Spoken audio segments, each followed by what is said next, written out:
നിന്റെ കഷ്ടകാലത്ത് കർത്താവ് നിന്റെ പ്രാർത്ഥന കേൾക്കുമാറാകട്ടെ. യാക്കോബിൻ്റെ ദൈവത്തിൻ്റെ നാമം നിന്നെ സംരക്ഷിക്കട്ടെ.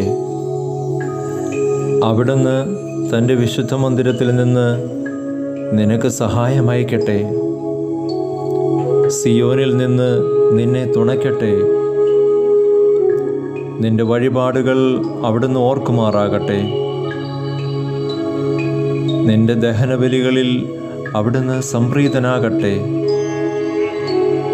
അവിടുന്ന് നിന്റെ ഹൃദയാഭിലാഷം സാധിച്ചു തരട്ടെ. അവിടുന്ന് നിന്റെ ഉദ്യമങ്ങൾ സഫലമാക്കട്ടെ.